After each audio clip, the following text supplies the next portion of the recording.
İkinci mikrofon. Sadır balam, sana geldim balam. Aynen. Benim adım Sadır Anar. 83'ge kirgemin, Batır enemin balam. Mana şu 5 balam benim nevrelerdi karab kalgamın, balam ölüp kalan. 5 de balam var balam. Şu bizde üy verip koysan deyip şunu dilep geldim balam. Ben jakşıyam söyleyel var, bana kalanımda bana bala söylesin. Bana o hattı verip koyla benim balama. Mağıl, apkep bergile hattı mağa. Özüge bergile. Apkep bergile.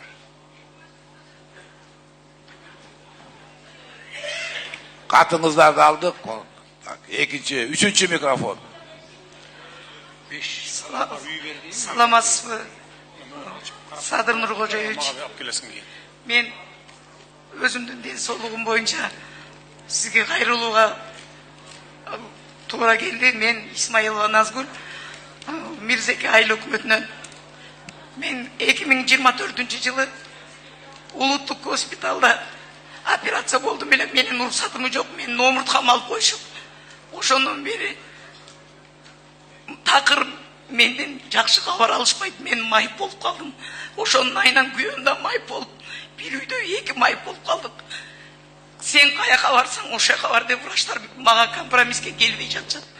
Ушуну министрликке кайрылып, мени маселемди чечип берсе жакшы болот эле. Men bir ayda 50 000 гектар ичип болдум. Мактын айтып коюн, министр кабыл алып проблемасын угуп коюлачы, анан мага айтасыңар эмне проблема. Кантип чечсек болот экен ошо. Рахмат. Dördüncü mikrofon. Урматтуу Садыр Нуркожоевич, Кыргызстанда тарыхта кыла турган президент болуң. Биздин сизге жеткирген Аллахка шүкүрлөр болсун. Мен Жалпакташ айыл өкмөтүндө жашаган бир тууган энем Максутов Рахматилла Арстановичтин атынан келдим. Менин укамы Бакыт Төрөбаевдин баласы Төрөбаев Амирден Бакытович алдап 7 жылдан бери көрбөгөн күндү көргөздү. Бул укам жетим болуп 1 жаш 2 айында энеден калган. Өзүм багып чоңойтконмун. Баккан бала баладан да артык болот экен, баламан да артык ал.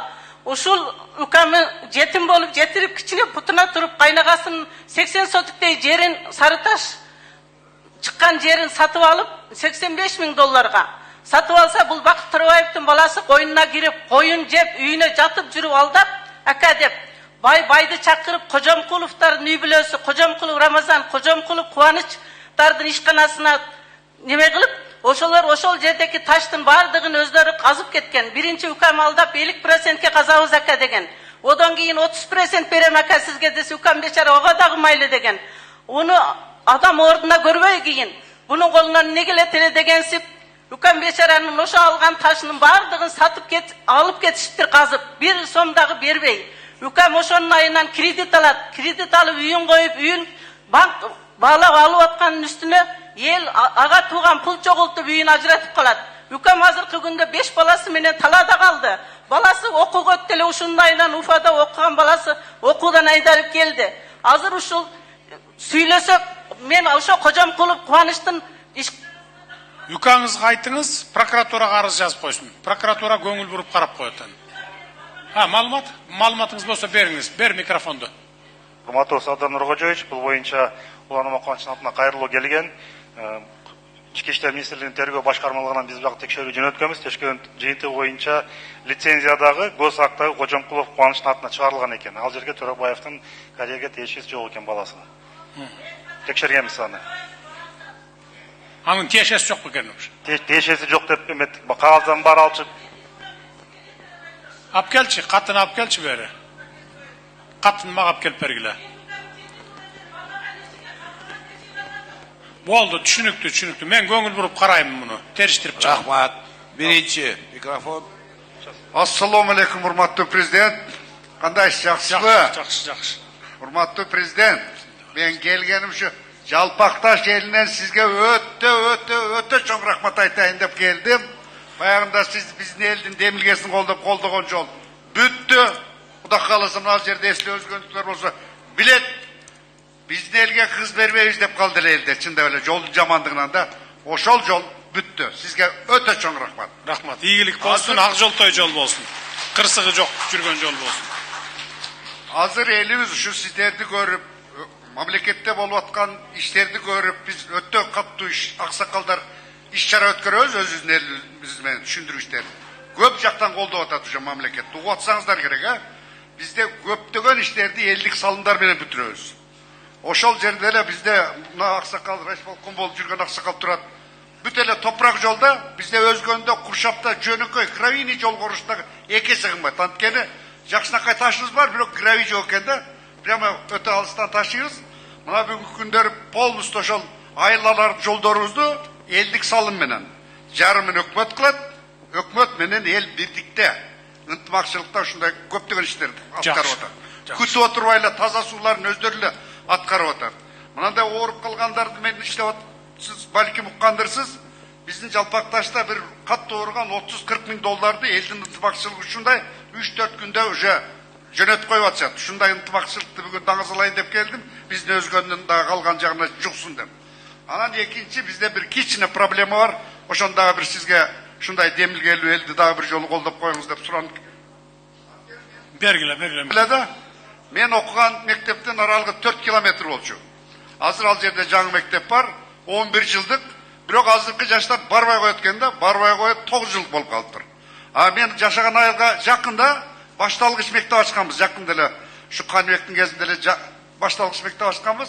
Ал жерге окуучуларыбыз жетпей азыр ошол айылдын тургундары кызыгып, баласы окуган, окубаганына карабай, ортодогу айылдын балдарын фортер, сортер автомашиналарга салып келип эме кылып атышат. Окутуп атышат да, баягы мектеп жабылып калбасын деп жалп эл күрөшүп атат. Шунчалык ынтымакчылыктан. Андан сырткары bir 6 milyon акча чогултуп алышып турушат. Ошол bir 4 kilometr жол бар, ошону асфальттайбыз деп, аны чамасы губернатор кичине колдогон окшойт да, ушунчунбу биздин жолдо. Da 5,5 milyon akçalar var, 11 milyonga proyekt sunar. 11 milyondu men fonddan kolda berip. Ekinci mikrofon. Assalamu alaikum. Men Kurşap aylı hökümetinin alıp bulup primerdi degen bolam. Biz 6-7 yıldan beri şu bir mektep, bir detsat sport kompleksinin артынан жүрөбүz. Эч эле жылыш жок болуп атат. Ушуга bir жардам берип коюңузду суранабыз. Балдарыбыз түндөсү спорт комплекси эмес, кичинекей футбол ойной турган өкмөттүн аянтчасы жок да. Башка жактарга барып окуп атышат. Неме ойноп келип атышат. Түндөсү кайсы убакта келет, кайсы неме кылат, ушу спорт комплексинин баары жогу бүткөн. Титулдан өттү деди, башка болду деди. Эч башталбай атат да. Анан мектебибиз азыр Россиядан менин эсебим боюнча 70-80 бала келди да. Жаш балдар 1-класска деп 1 апрелден деген батпай атат. Лейлин 5 деген мектебибиз бар, орус тилдүү. Өткөн жылы 70 баланы албай койду. 120дай бала келди эле алып туруп, места жок. Ар бир класста 45тен 55ке чейин бала окуйт. Ошонун үчүн ошо мектепте Куршап айыл өкмөтүндө. Жок, айылдын атын айтыңыз. Шагым айылына карайт. Шагым айылына карайт.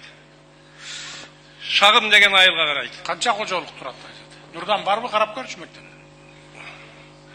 Анан сырткары проектте бар экен. Бар бекен? Быйыл башталат, күзгө сентябрга бүтөт, а? Жок, проектте, проектсин чыйып атабыз азыр. Эмдиги жылга планируем. Эми кийинки жылы салып бүтүрөбүз, а? Ооба. Кийинки жылы куруп баштайбыз, кийинки жылы бүтөт. Болду. Мектеп буюрса, кийинки жылы bir март-апрелде башталса, сентябрда бүтөт экен мектебиңер. Спорт жанакы мини футбольный неме болот, түшөт. Баштатып беребиз. Üçüncü mikrofon. Üçüncü. Assalamu alaikum, урматтуу кыргыз элим жана кыргыз эли баалап шайлаган Садыр Нуркожоевич. Мен Жаз айыл өкмөтүнүн Заргер зонасында тургуну болом. Мен сиздин атым фамилиям Абдыканаева, атым Бегимжан. Жаз айыл өкмөтүнүн депутатымын, ардагер мугалим жана батыр энемин. Мен сизден суранат элем, ушу Заргер зонасында бир дагы ишкана жок. Биздин элибиз мал чарбачылык менен жумуш аткарышат. Бизде койлор көп. Мисалы үчүн азыркы биздин Өзгөн районунда жалпы эле койлорубуздун жүнү талаада өрттөлүп жатат. Биз өзүбүздүн ушул заргер зонасына ошондой ишкана ачып берсеңиздер, жана ошолорду иштете турган аппараттардан алып берүүгө жардам берсеңиз. Бизге айыл өкмөт жана аким колдоп атат. Биз аялдар өз колубуз менен шырдак, кийиз, ошого окшогон кийиз иштерин жасап жатабыз. Бирок жеткиликтүү эмес. Биздин өзүбүздүн ишканабыз жок. Ар жерде мурунку өкмөттүн конторасында азырынча иштеп жатабыз. Азыр айыл өкмөт жер берем деп атат. Ошого жараша бизге жанагы жүн иштете турган аппараттарды алып ошол жерде кичинекей ишкана куруп берүүңүздү суранат элем. Себеби аялдар үйдө зордук, зомбулукка абдан бөгөт коет элек. Себеби алар дагы иш менен камсыз болсо, үйдө зордук, зомбулукту кыскартат элек. Андан кийин тоолуу райондордо неме жок, садиктер жок, себеби жер жок деген неме бар. Мурунку жана мамлекеттин жерлери мамлекетке кайтарылсын. Түшүнүктүү, ишкана боюнча мындан бир 4 жыл, 3 жыл мурун тапшырма берип, Бакыт Төрөбаев иш баштады эле. Азыр жанакы кыргыз койлордун жүндөрүн өрттөй атчу эмес белек. Көлдө, нарында, биякта алайда атышат, алабыкка чаткалда деле. Ошолорду жыйнап, азыр бүгүн цех ачылган, тигүү цехи жүрүп атат. Жанагы солдаттардын спальный мешогу, жанагы спальный мешок тигип, азыр экспортко чыгарып атабыз, өзүбүздүн солдаттарды да камсыздап атабыз. Анан бул эже айтып атпайбы, Бегим жанапа, койлордун жүнү өрттөнүп атат деп. Срочно муну колго алгыла, бияктан дагы топ-топ упаковать этип туруп, тиги фабрикага жеткирип берип тургандай болгула да. Жарайт. Жүндөр өрттөлбөш үчүн ошо фабрика курдурганбыз Бишкекке. Азыр иштеп атат ошол. Эмне чыгарат эле спальный мешоктон башка. Андан бөлөк Садыр Нуркожоевич кошуп кетчү нерсе асыл тери деп сиздин тапшырмаңыз боюнча тери боюнча заводдун кечээ курулум немесин баштаганбыз. Алда быйыл күзгө бүтөт. Күздөн баштап терилерин баарын чогултабыз. Терилерди республика боюнча жыйнай баштайбыз. Тери заводун курдуруп атабыз. Анткени терилерди дагы ыргытып, туалетке салып салган фактылар бар да көп. Ошон үчүн биз аны ыргытпас үчүн ошо өзүбүздөн терини иштеп чыгып, кайра жана бут кийим, жана башка сумка ушундай эмелерди иштеп чыгуу боюнча. Качан бүтүп калат фабрика, завод? Күздө бүтөт. Ушул жылы күздө бүтүп калат буюрса, мына. Кичине убакыт керек экен тери боюнча. Жүн боюнча республика боюнча өрттөлбөсүн жүндөр. Жарайт. Жыйнагыла, ошол жака жыйнап туруп, неме кылгыла. Макул. Колдонгула. 4-cü mikrofon.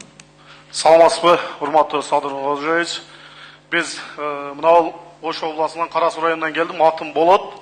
Биз мына аэропорттун жолу азыр модернизациялоо иши жүрүп жатат. Биз абдан кубанычтабыз. Аэропорт чоңоюп атат, жана кара тизмеден чыкканына байланыштуу авиация каттамдары көбөйгөн үчүн биз аябай кубанычтабыз. Ошонун айланасында биздин жол жабык болуп атат.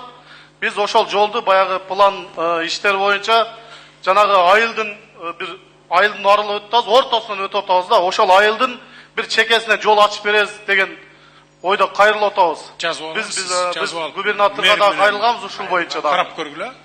Карап көргүлө, эгерде мүмкүн болсо ачып бергиле. Эгерде бу жигит айтып аткан. Экинчи маселебиз мына Ала Тоо айланасынын бизде улуттар аралыгында 4 улут, 5 улут бар.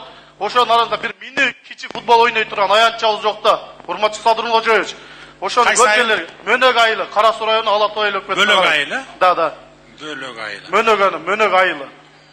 Сиздин айылга да жетет кичи футбол аянтчасы. Ошонун негизинде дагы бир маселебиз могул жетебиз. Маршрутка маселеси боюнча студенттер шаарда окуйт көпчүлүгү. Ошол биздин маршрутка шаардын ортосунан кайтат, ошону узартып Иго Восток шарчасына чейин узартып беришиңизди суранат элек. Хорошо, макул. Акыркы маселебиз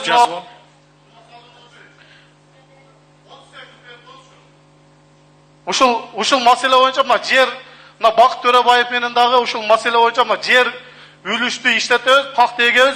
Баягы бирде жамгыр алып, сел жүрүп, катты долон болуп кеткен үчүн биздин пакта эгиндерибизди жамгыр алып, сел жүрүп кеткен. Ошого кайрылсак, силер дейт жерге баягы камсыздандыруу кылбапсыздар, ошон үчүн сиздерге эч нерсе төлөнбөйт деп койгон. Ошон үчүн азыр дыйкандардын баары пакта эккенден качып, азыр эчтемке эге албай жүрөт. Ошондо бир маселесин карап берсеңиздер.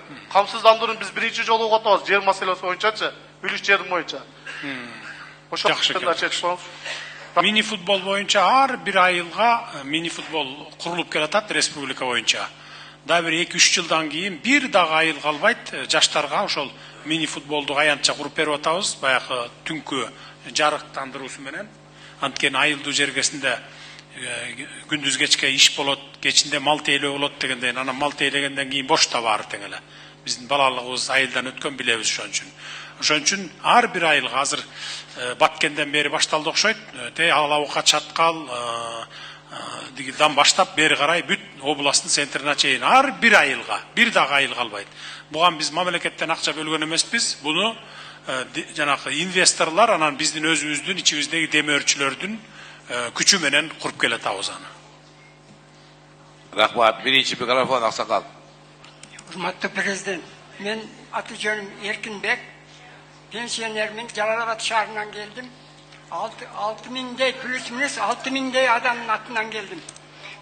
Бул көйгөй менин биринчи көйгөйүмдө, анан ошол 6000дей баланын көйгөйү, башка граждандардын көйгөйү. Бул орус номерлүү автоунаалар жөнүндө. Көп себептер менен убагында өтө албай калган адамдар жөнүндө да. Мен да ошолордун арасына кирем. 10 регионго өткөрүп берүүңүздү суранам. Андан кийин ошол акчанын айынан ошо 50 миңди таппай калып, мен ошо 1-апрелде өткөрө албай калгам. Башкалар деле көп ошондой экен да. Анан акчасын дагы ошо кичине 10 миңби, 12 миңби кылып берсеңиздер, биз өткөрүп алсак 10 регионго. Аны да чектөө коюп койсуздар, чектөөнү алып берсеңиздер суранабыз. Ошо 6000 адамдын атынан суранам. Андан бул эмне машиналар азыр жооп берсинчи сизге? Онурулдуу машиналар боюнча Садыр Нуркожоевич былтыр кечеги сүйлөп. 1-апрелден 1-октябрга чейин мына берилген 6 айда жетишпей калгандар бар. Ошол боюнча өткөн кайда узартып беребиз деп. Канча узартып беребиз деп атабыз азыр? Азыр пландаштырып кеңешип киргизебиз, ал боюнча канча убакыт узарабыз. 6 айда. Ошондой кылып буйрса. Узартып берет экенбиз, ошол убакытта үлгүрүп калгыла. Рахмат. Экинчи микрофон. Урматтуу президент, мен Ош шаарынын тургуну Шамшиева Асылкан. Мен Бишкек шаарынын тургуну 6 балалуу баламдын менчигин коргоо үчүн келип сиздин алдыңызда отурам.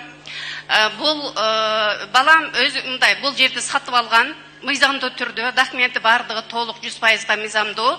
Бул бир эле менин баламдын көйгөйү эмес, 18 үй бүлөнүн көйгөй болуп келүүдө. Бул жердин адреси Институт строительство 9 деген адресте.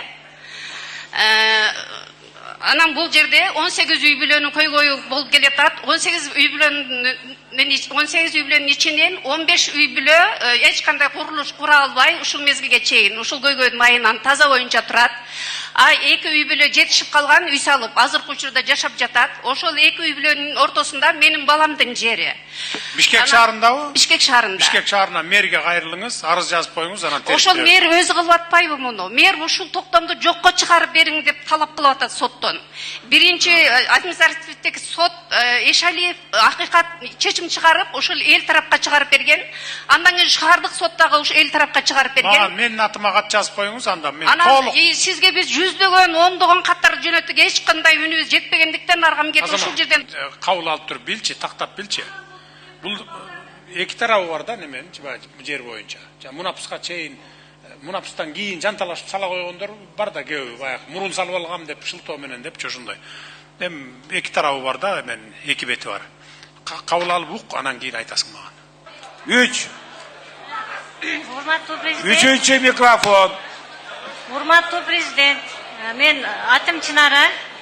Биринчи топтогу майыпмын, мүмкүнчүлүгү чектелген. Жалгыз бой апамын, 3 жолу оор операцияны башыман өткөрдүм. Жамбашты өкпө протез коюлган. Өпкө туберкулезине үй ичибиз менен кабылып, өпкөнүн сол тарабында алып коюуга аргасыз болуп, азыр жалгыз өпкө менен кыскасы жарым жан болдум. Белимде грыжа бар. 2010-жылы жолдошум каза болгон, артында 3 бала калды. Сизден суранайын дегеним, мага жардам бериңиз. Үйүм жок, барбаган жерим калбады. Сиз акыркы үмүтүм болдуңуз. Бу өзгөндө турасызбы? Мен балдарым өзгөндө, жетим балдар үйүндө окудум Мырзакедеги. Марат Разаков азырда окуп атат. Ошто окуп атат, азыр котордук бул жака. Эми мен айтайын дегеним, сизге 2 жолу кат жолдодум. 2018-ден бери жергиликтүү мэрияга кыскасы барбаган жерим калган жок. Эне баланы сагыныч менен сынабасын. Атадан калгандары сагынычы тойбогон азыр. Өзүңүз каерде турасыз азыр? Мен Ошто врачтарга көзөмөлүндө Ошко туруп калышка аргасыз болдум. Мен Курсап жергесине өзгөн караган Курсап жергесине келин болуп түшкөм. Мамлекеттик ипотекалык үйлөр бүткөндөн караштырып көргүлөчү. Караштырып көргүлө. Кезексиз койгонго балким. Birinci mikrofon. Urmattуу биздин ажообуз ушул жерге келип ушунча элди үнүн укканыңызга чоң ыраазыбыз. Мен Тагаева Ташбүмөн. Балдар үйүнөн келдим, жетим балдар үйүнөн келдим. Өзгөндүктөр билет. Карашоро айыл өкмөтү, Большевик кыштагы. Мындан 22-жылда сиздин приемуңузда болгомун. Өтө чоң кубанычта болгомун. Бизге бир эле кыйналганыбыз 5 комната үйдө эле тарбиялап келдим ушунча баланы, 37 баланы. Эми быйыл гана үй бизге нары бери чуркап жүрүп, сметасы бүттү балам. Ошо смета бүттү. Ошол сметаны жакшынакай кылып бүтүрүп берсе, ошол балдарым, жетим талада калган балдарым ошол жерде жашаса, мектепте окуса, Кыргызстанга белгилүү балдар чыкса деп мен өмүрүмдү сайып койгонмун. 2 балам өлүп калып, ушундай өтө оор иште калдым. Балдарды багып жүрөм дагы эле жашым ушунчага келсе деле бала багам айланып кетейин. Ушул гана суроом ушул эле балам. Үй эле керек, үй балдарыма. Каерде турасыз өзүңүз? Карашоро айыл өкмөтү, Большевик айылы бүгүнкү күндө биздин смета проектибиз бүткөн. Ошол смета проектиге балдар үйүнүн имаратына жардам берсеңиз. Кыскача сурообуз ушул эле. Нурдан жазып кой, тактап алып келсең, сметасы канча болот экен? Рахмат, экинчи микрофон. Урматтуу президентибиз, мен аты жөнүм Талант, Мырзаке айыл өкмөтүнө караштуу Бабыр айылынан болом. Биздин айылда 200 кожолуктан ашуун түтүн бар. Бизде эң чоң маселе... Тилчилак бол бересиңерби? Биринчи маселебиз, илгери Ашар жол менен салынып калган мектепте бала бакчасы сол жакта. Бала бакчабыздын акыбалы оор, шарты барлар башка бир 3-4 километр алыста жерге алып барышат. Шарты жоктор ошо жолубуз курулган, жолубуздагы стандартка туура келбеген асфальт жол курулган бизгечи. Ошо тротуар жок. Аяк коркунуч бар биздечи, ошо балдарды жетелеп садикке жеткиришет ата-энелерчи. Ошондуктан ошо садикти карап берүүңүздү суранабыз. Экинчи маселебиз бул жогоруда өзүңүз жооп берип кеттиңиз. Стадион маселесине жооп алдык. Стадион маселесин өзүңүз айтып өттүңүз, биз жооп алдык. Ошо эң оорчундуу маселе садик маселеси. Бала бакчадан болду, карайбыз дальше. Үчүнчү микрофон. 3. Урматтуу президентибиз, падышабыз, сизе мен Өзгөн шаарынан бир эле мен сүйлөп коеюн деп чечтик. Биз 51 адам келдик, бирок бир мен сүйлөп коеюн дедим. Бизге Өзгөн шаарына сиздерге чоң рахмат, чоң жаркыраган жолду куруп бердиңер. Бирок Өзгөн шаарынын мэриясыны карабаган үчүн биз жашап турган жер Өзгөндүн Маданият үйүнөн баштап Каракулжага чейин республикада маанидеги жол болгон үчүн бул жолду биз жашоочулар жолдун четинен баарыбызды үйүбүздү без предупреждения талкалады. Баарыбыздын колубузда гос актыбыз бар, ишканалар башка баары таркаланды. Ушул 3 күнгө чейин мэриянын бюджетинде бизге жараша акча жок. Экинчиден акимчиликте бизге жараша бирдеке десе республиканын маанисинде болгондугу үчүн биз ага жете албайт экенбиз. Сизден сураныч, биз көчөдө калышыбыз керек эмес, гос актыбыз бар. Бир үй бүлөдө 3төн 4төн келиндерибиз менен жашайбыз. Чечип бериш керекпи? Ипотека деп айтты акимибиз. Ипотека үчүн пенсионер болуш керек эмес экен, агай. Ушуларды бир карап берсеңиз, гос акты баарыныкы бар, толук. Макул. Кезекке туруп коюңуз, мына салынып аткан үйлөрдөн беребиз сизге. 4-нчи микрофон. Урматтуу Садыр Нуркожоевич, мен Бусурманкулов Аттокур Дөмбулак айыл өкмөтүнөн Бал көчөт акционердик коомунун жетекчиси болом. Мен акционердик коом 1995-жылы түзүлүп, ошол кездеги бардык документтердин негизинде 100% акция бардык фонд эмесин сатып алынган. 2021-жылга чейин иштедик. Кудайга шүгүр. 21ден баштап эми сизди айта албайм, сиз келгенден кийин ошо сиздин тегерегиңиздеги бийликтеги азыр өзүңүз айткандай Курманкул Зулушев баштаган команда ирейдирлик жол менен bizdeki yeğelegen mülktü жерlerдің бардығын бүгінгі күнде командасы менен басып алған. Аны Кайсы жердейсиz? Кайсы айылда? Балгөче таксиерди коому Дөмбулак айылы. Канча гектар жери менен? 40 гектар көп жылдык бак, андан тышкары курулуштар, бүт ошол мурунку эмелер ээлеген жерлер. Жазып алдыңызбы? Жазып алдыңыз? Тактап барын, тактап жазып алыңыз. Эгер бир эле киши басып алганы чын болсо, анда эсептешебиз. Түшүнүп жарайт. Түшүнүктүү болду. Кийинки микрофонго. Birinci mikrofon Ece. Ece. Birinci mikrofon. Kuş gelipsiz, elдің президенті. Мен Özgün Rayın Murzekai Hökümeti'deki kol önörcülük kooperatifi Kadişa'dan жетекçi bol işteymin. Oşta Muras'ta iştegenmin, Daçanzek'in nasyonalini sekte. Anan 99 yılı joyulup ketkenен keyin jündüş elgen koyların jündörünü işletip oyuncu işkan açkanmın. Oşol yerde Kırgız poştosu. Karagan jer eken, onu ben bilmegenmin. Hökümetke karayt dep, Muraliyev'tin çıkkan toktamının negizinde oşol жерди remontlap, jün tutkan, pakta tutkan, kiyis kılgan ıstılıkları koygonmun. Oşonu 2023-22 yılı bizge karayt, sen çıkarıp ket ıstanoklarыңды dep Kırgız poştosu uşunday malumat berdi. Oşonun 5 yıl ben arkasından жүрдüm. Mona Respublikanski prokuraturaga жаздым, Oşuk'a жаздым. Bu Özgün biri gele şıltay verip bunu 67 parak oldu. Oşol ıstanokta bir naraka sezimi var adam işteydi eken. Oşo balamın kolu 18 yılı kesildi. Oşo yerde. Mona şu 25 metre növesti çeçpesten Kırgız poştonun naçanlığı 4 yıl hiç kim jergilükte büyülük çetse men şu yerde kelbeyim ben. Kelbeyim şu yerde. Oşo hiç kim çeçpedi. Buna prokuratura hem çeçpedi. Sotu. Anam bunlar sotka berip meni. Anam sottan çeçim çıkartışıp 2025 yılı 28 noyavrda saat 10'da işkananın oğullarını bu Бұл жерде ситуация мындай, бұл eski гараж бар.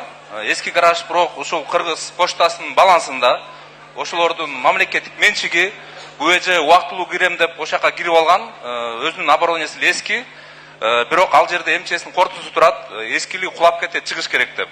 Өзү чыкпай койгондон Кыргыз почта сотко кайрылган, соттун чечими менен выселение болгон.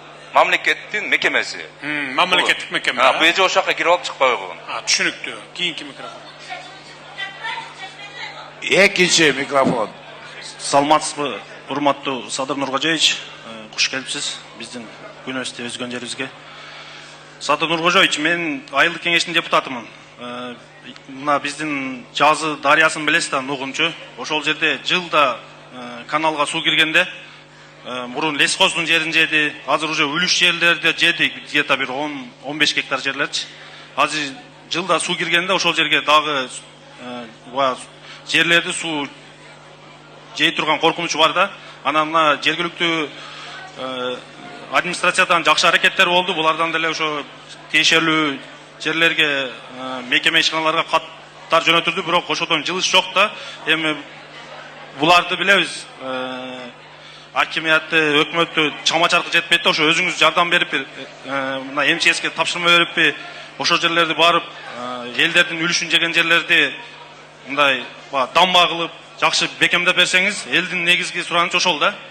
Анан ошо болбосо бизде билесиз, ошо жер иштетип эле неме кылабыз, дыйканчылык. Андан ашканы уже миграцияда. Ошол жерге өзүңүз бир МЧСке тапшырма берип, барып жеринде көрдүрүп, жергиликтелерге түшүндүрүү иштерин жүргүзүп. Болду, бул боюнча тапшырма бергенбиз МЧСке. Рахмат. Üçüncü mikrofon. Süre veriniz mikrofon, üçüncü mikrofon. Üçüncü. Assalamu alaikum. Урматтуу Садыр Нуркожоевич, Өзгөн районуна куш келипсиз биринчиден. Мен атым Сагындык, фамилиям Чолпонбай уулу, Саламайыл айыл өкмөттүн жергиликтүү кеңештин төрагасы. Сизге 3 басылы менен келдик эле. Биз Саламайыл айыл өкмөтүнө караштуу, жалпысынан 12123 калк жашайт, 9 айылда турат. Биздин айыл өкмөттө бир дагы спорттук комплекс жок. Быйыл биз өкмөттүн баарыбыз кеңешип, өкмөттөн 40 соток жер ажыратып, Кызылчар айылына спорттук комплекс куруу максатында жер ажыратканбыз. Жана сметасы, долбоору мамлекеттик экспертизадан өткөрүлүп, тиешелүү иш кагаздарын баары бүткөн. Ошондуктан бизге комплекске курууга акча каражатын бөлүп берсеңиз, бардык кагаздары, жер аянттарын баарын бөлүп даярдап койгонбуз. Экинчи маселебиз, ошол эле Саламай айыл өкмөтүнө караштуу Кызыл Чарба айылында 271 кожолук 1520 жаран жашайт. Бизде бүгүнкү күнгө чейин мамлекет тарабынан бир дагы мектепке чейинки балдарга садик проблема болуп келет. Жеке адам, жеке ишкердин атынан бүгүнкү күндө садик пайдаланууда, бирок 30 гана окуучуга ылайыкталган. Бүгүнкү күндө биз эсепке алганда 116 бала садикке бара турган мүмкүнчүлүккө жеткен бар жогу жашы. Бүгүнкү күндө биздин жарандар 16-20 километрге чейин техника менен келип балдарын мырзаке өзгөнгө чейин садикке ташып атат. Эң көйгөйлүү маселебиз садик маселеси. Жери 40 сотик жер бөлүнүп, документтер баары бүткөн. Ошого да көзөмөлгө алып берсеңиз.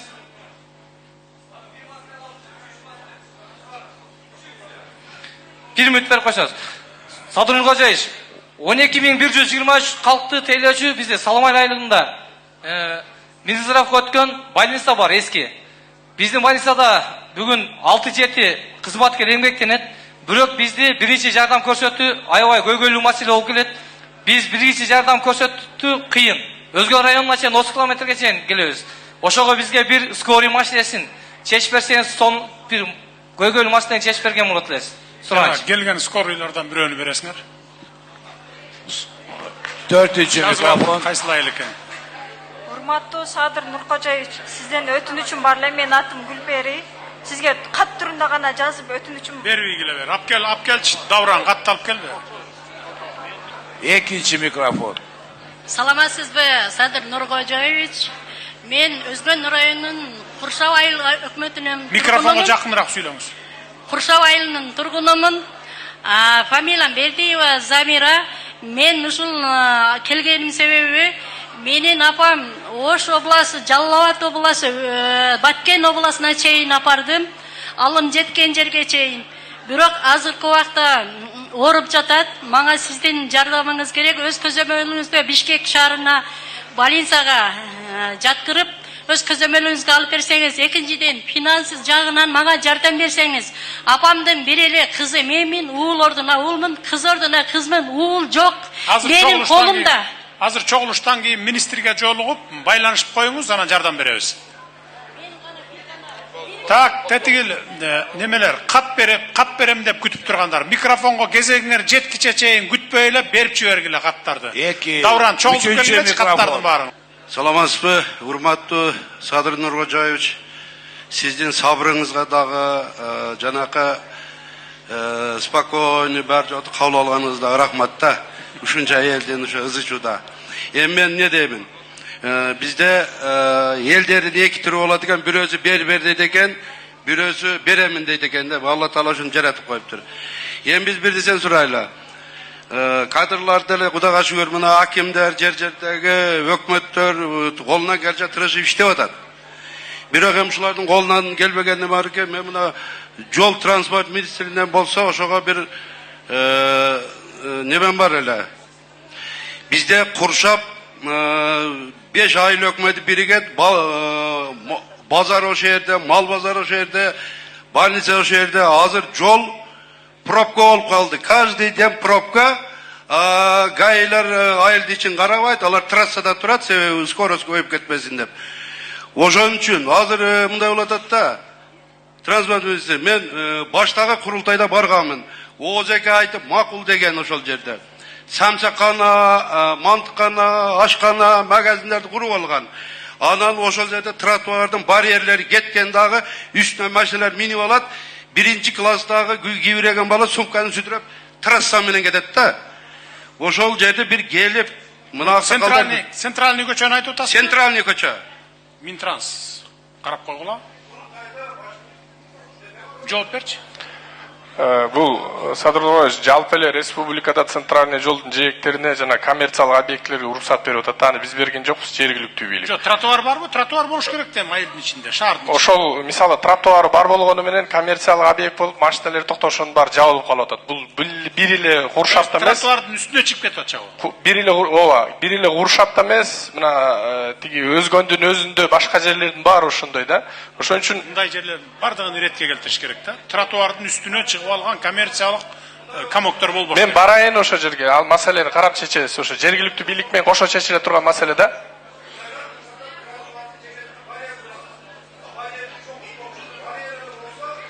Болду, жанынан ордунан барып туруп карап көрүп чечкиле. Жарайт. Жергиликтүү бийлик менен аким болобу, губернатор, мэр болобу биргелешип чечкиле. Рахмат, 3-чү микрофон. Саламатсыздарбы?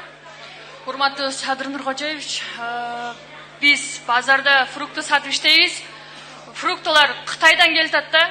Кытайдан фрукты келет, апельсин, ананас келсин, картошка келет да. Ушуларды бир текшерип койсоңуз, зыяндуулугу жокпу, барбы? Суранам сизден.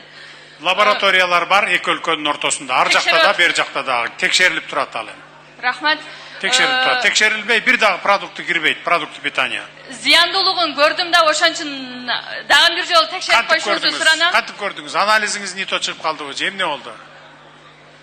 İçinden bir nesler çıkıyordu. Onu ben videoya tartı algan elem. Telefonun arakta kalıptır. Onu özünüz karap koysanız oldu rahmat. 13'e çıkan balam, 13 yaşar bala 82 aram. Bir deksamitazol, efilin menen sakayat başka hiçbir deri sakaytırbaydı. Uşul bala kölde je, oşta yaşaş gereken. Oşta yaşaganı bizde 50%'lik ipoteka alganı kudretim jetpey jatat. 8%'lik ipotekaga, 4%'lik debeyim, 8%'lik ipotekaga. Kim arızını alıp koyacağım. Çoğuluştan keyin bir yakka gelip yazılıp koyunuz. Bir yakka gelip yazılıp koyunuz, ipotekaga yazılıp koyunuz. Ipotekaga. Jolun taap beremiz sizge boldu. Aytkandayn kıla veriniz de boldu. 4% menen beremiz. Садыр Кожоевич, уруксат берсеңиз, картошка боюнча айтып коеюн. Картошка боюнча, прессага чыгып кетпесин, туура эмес болупчу. Киргенде чыкканда баары текшерилет, андай проблема жок, ичинде эчтекеси жок. Мындай болгону гана Кытайдан келгенде провокаторлорбу? Кытайдан келгенде булардын баасы арзан болуп калат. Биз баягы 35тен өйдө көтөрөбү десе 45ке чыгып кетип атпайбы? Анан Кытайдан келгенде булардын баасы ылдый түшүп, анан ушу Кытайдыкын киргизбей болот. Местныйларды кылдый түшүп калат. Ооба, болбосом карантинден Кытай эмес, Россиядан келгендерин эле баарын кылдап текшерип атабыз. Тамак аштан проблема жок. Бул жерде баягы өгүз өлбө, арабасынба деген маселе да. Кымбат, тамак аш кымбат деп эл бакырып чыгат. Анан башка жактан алып келип туруп ылдыйлатсаң анан, "Ой, биздин картошкабыз ылдыйлап кетти, эмне башка жактан алып келип атасыңар" дейт, ушундай да. Birinci mikrofon. Birinci. Assalomu alaykum, hurmatli prezident, xush kelibsiz. Meni bir 2-3 masalam bor. Qisqacha söyleyeyim, bu yerdan beri ko'p söylep atamiz, o'sha bunday ele. Mana Jonbuloq ayol hukumatine qarashli o'zgarish ayilining turg'uniman. Familiyam Abdumo'minova Karamat. Men o'sha eski maktabni remontlab, kichkina salımımız qo'shilsin Qirg'izistonga deb elga deb o'zimizda oyda 30 yildan beri sadik yo'q ele. O'sha eski maktabni sadigini qurib 23-yili sadik ochdik 75 o'rindu. Remontini bütün o'zim jasadim. Anan eldan aqcha cho'g'ilmadi, hukumatdan 500 aqcha oldu, akimchilikdan aqcha olgan yo'q. O'zim o'sha yerda 3 yil oshpazchi bo'lib yeb ishlab turdim. Men harakat qilib yurgan ayoldim da ishlab yurgan ayol. O'shandaqdan hozirgi o'sha yerda 4 oy yaxshi ishladik, andan keyin bir yosh kelin o'zimizdan ishlab qoldi. Matrayim qizi burul deb. Anan mizamsız işler köp oldu o'sha yerda. Hozir 95 bola tarbiyalanib o'tadi. Men sizga arslar tashlab qo'ydim. Ol yerda mizamsız işler köp oldu. 16 gana odam ishlaydi ol yerda. 24 odam ishlaydi ekan o'zi. Mana biz bilmaymiz qaysi жұмышта ishlaydi, ish qilgan men biz taqir bilgan jo'qman men dag'an. Anan eldan otidan dag'a aytayin. Ota-eneler beçeler suyungönden put baldarını aparat o'sha yerga berip atat 95 balani. Biroq ol baldar bas sadikka kelgende emas, buna kechgacha o'sha kabinetda qultab turadi. Kanonlarda eshikka chiqmaydi, o'yinchi o'ynaydi, tamoq yedirib to'xtatib, anan jo'natib qo'yadi.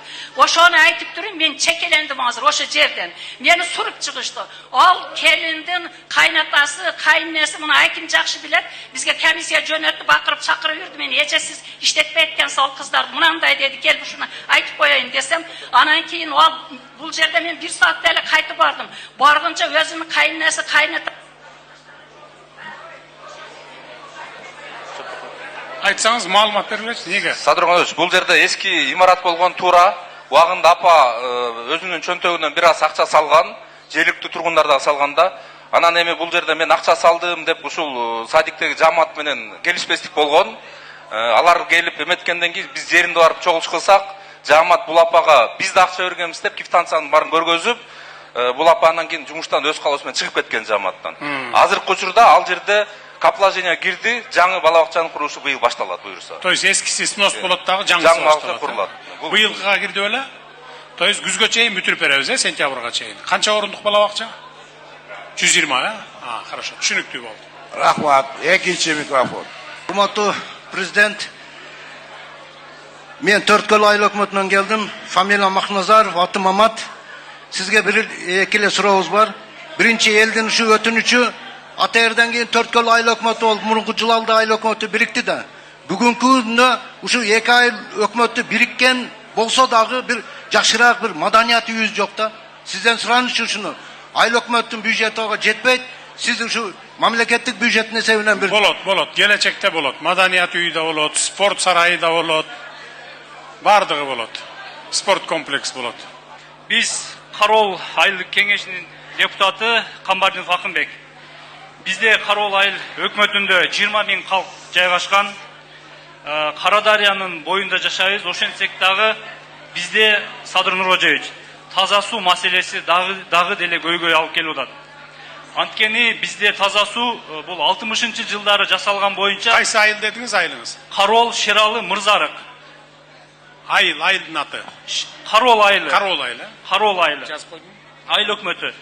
Анан ушул таза суу маселеси азыркы күнгө чейин көйгөй алып келип атат. Себеп дегенде бизде 60-жылы курулган таза суу бул түтүктөрү толгон, жаңы чоңойгон конуштарга суу кирбейт. Дагы эле ошол суу ташып ичмейт. Ушуну биз жетебиз. Кудай буйрган убакытта, ооба, чоң акча талап күнү жетебиз. Сиздин айылга да жетебиз. Мен Манас шаарынан Тайгараев айыл өкмөтүнөн келдим. Мен инвалидмин, биринчи группадагы, баса албайм, 9 жылдан бери ооруйм. Жалгыз бой аялмын, уулум жок. Сизден реабилитационныйга кичине жардам берип, анан Бишкекке ушу леченияга барганда үйүм жок. Ошо квартирадан жардам бериңиз, сизден суранам. Жардамга муктажмын аябай. Анан дагы министр азыр чогулуштан кийин кабыл алып, реабилитациясына жардам бергиле. Жарайбы? Эми урматтуу өзгөндүк туугандар, тынчтанып угуп коюңуздар. Азыр мен эле кетемин, калганы бүт калат. Мынакей облустук жетекчилер, Бишкектен келген администрацияда мына силер эмнени мен угуп атсам, бардыгын булар угат, жазат, катка барыңар болсо бересиңер буларга, кечинде маган булар алып келишет. Кийинки жолу ушуга чейин саламатта болуңуздар анда. Силер уланта бергиле калып, чыкпайлы ишке.